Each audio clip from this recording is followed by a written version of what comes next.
Hi everybody, welcome to the Kingdom Alive. It's Thursday afternoon and I'm doing the interviewing today. We've actually swapped sides and today the lovely Zan Johnson is going to be here shortly. She's actually right over here and then she's going to talk to us about, well, who knows, let's wait and find out. So ladies and gentlemen, Zan Johnson. Hi Zan Johnson. Hi Adam Steinhardt, good How to are see you you. going? Good to see you. Now, you're actually in the hot seat today. I know, it's a little odd because I'm standing. Yeah, no one cares a lot about that. So let's talk about the hot news of the day in that Instagram has changed their logo. Big news, logo change. Bit of backlash, people don't Not like loving it, so it seems. So what do you think of it personally? Oh, you know. And perhaps describe it to the viewers out there that haven't had the chance to see it. Yeah, traditionally it was the fairly old school image of the, I guess it's like Kodak. Yeah. Like a the Polaroid. Like a yeah, Polaroid, right, yeah. Exactly, that's what I was thinking of. And a couple of rainbow stripes of colour. And now it's gone, it's giving me a bit of an Apple vibe. Like Apple? those colourful pinks and purples. Technicolor yawn? Yeah, maybe. Yeah. Yeah, look, it's okay, but I kind of thought the old logo worked. And for me, it works because of the platform itself. You know, the platform itself is Insta, being instant, Polaroid, instant. I don't know, it's just... Yeah, and I think also that, I mean, we saw this recently with Uber also changing their logo from the U to now what is kind of a grey, greeny dot. Okay. I have no opinion on the Uber. But what I think is interesting though is that we've kind of grown up with these logos and they've been associated, we mentally associate that logo to the success they've had and to the fun you've had with the brand. So it does beg the question, and it's actually, you know, it is live TV, so we didn't script this, but it does beg the question about branding in general. Like when you should do it, why you should do it, what's the point of it? Because you can probably guess that Instagram spent a lot of money getting that brand done, even though it does look like a 10-year-old kid just went and played with a colour palette in Photoshop. Do you think they did a survey? Well, that's an interesting thing too. Should you do a brand survey? That's a really good question. Should you actually put that out to the masses and say, this is what our brand is going to be, or what do you think it should be? And look, the best example of that, without a doubt, is Bodie McBoatface recently. Love it. Yes. Unbelievable. They didn't Quite actually name the boat in England Bodie McBoatface. They have named the submersible. And what do you think? About Bodie McBoatface? I love Bodie McBoatface. I think they should have stuck with it. You can't ask the people and not listen to them. Well, don't ask the question if you don't want the answer. Yeah. So Instagram, what do you reckon is the question? Now let's talk a bit about Instagram because of the brand. Yes. So I have to confess, those of you that have subscribed to my Instagram channel, we're very disappointed. Just 4 or 5 photographs. I do not profess to know enough about Instagram to be an expert. But Zan, you are an expert, so tell us, why would I use Instagram in my business? Well, it's an interesting question because it is very, very different to Facebook and Twitter, which many of you will probably know, but you have a limited ability to tell a story with Instagram. So it's therefore very, very visual. So the picture or the photo that you take has to be telling the story. Yeah. So it's a really good opportunity. If you have a business that has a lot going on behind the scenes, it's great for behind the scenes action. So as an example, if we had a trusty assistant, they could be here taking a photo of this occurring and then that would get Instagram. Oh, that is riveting. Exactly, yeah. Or we just went out on our monthly power walk, so we took a photo, that will get Instagram. It's just showing a little bit of personality about what's going on behind the scenes with your business. Great. As an example. Yep. Then if you've got a retail scenario going on with your business, if you've got a retail offering, actual product stuff, photos, but whenever we're looking after Instagram accounts for clients, we try and break it up a little bit and keep it interesting rather than it all just being sell. We're interspersing with, you know, nice quotes, beautiful imagery of scenery. If we have a regional client, we make sure that we have lots of images of their surroundings. Yeah, so we let the story tell the picture tell the story. Okay, so I'm going to ask 2 questions. The first question is, if I'm using Instagram, how do I go and find the stuff?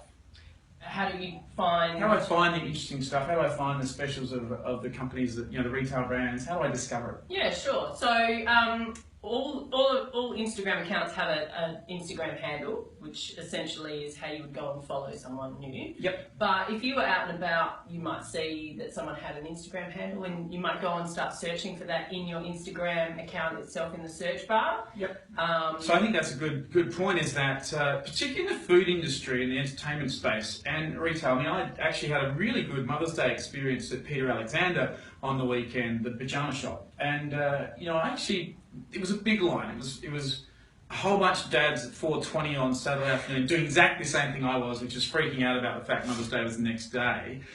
But the queue, 15 deep, they kindly went around and actually handed out chocolates to us waiting in the queue, which is really cool. And so, naturally, being the age of social media, thought, let's Instagram that out there. So I think if you're as a business, one of the observations I have is that you've got to have your handler on the menus, your handler on the tables, on the counters. So if you do have a customer who's had a good customer experience, then let us have the chance to do that. Absolutely. I think that's a really good point. So the review process in business these days is really, really important. People want to know that other people have had a good experience. So taking a photo, tagging the actual image itself, and mentioning the business in the blurb, definitely a good move. Yeah, and I think also, I mean, I do recall coming home from the US and being in the Sydney airport, and the coffee shop there actually gave me a coffee with a map of Australia on it. So that was pretty cool too. But they didn't have a Twitter handle and didn't have an Instagram handle, so they missed out on the chance for me to actually promote that. And, I was use that, so I was excited. Absolutely. So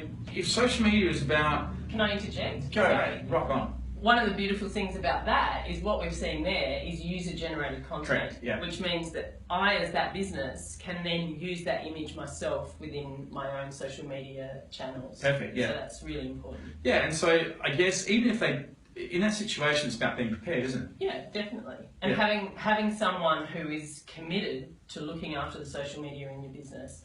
We hear, and I kind of get on my bandwagon here. Yeah, go, bandwagon's good. We hear all the time about, Betty on the front desk does our social media. Yeah. It's like, well, what sort of training has Betty had, and what sort of experience has she had in actually, posting? Does she know what resonates, and does she know that you have an audience? Does she know where your audience are?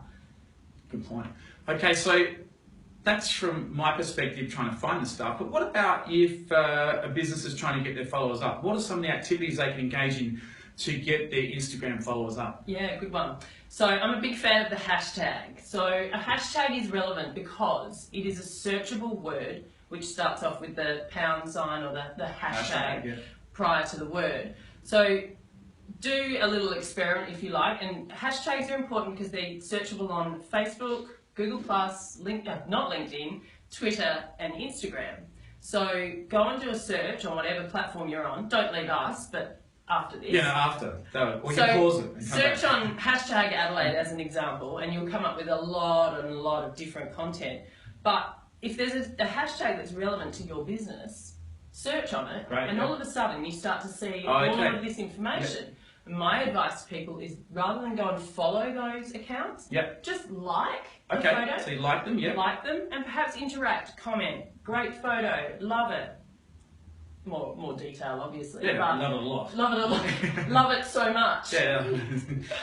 So that's a really easy way to start getting some traction on your own account. So social media is a bit of a word of mouth, nosy Parker scenario where someone goes, oh, who's that? Go and check. Yep.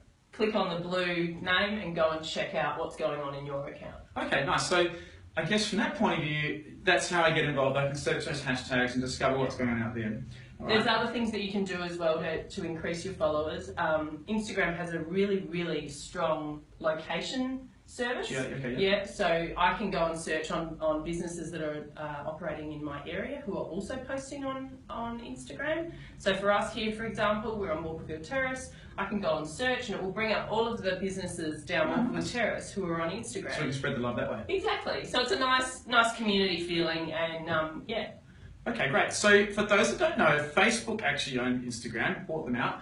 And so now the Instagram platform is a part of the Facebook ads engine. So the ad manager, the back end of Facebook allows you to actually advertise to Instagram. So how would you describe the success of that? Oh, huge. It's fantastic.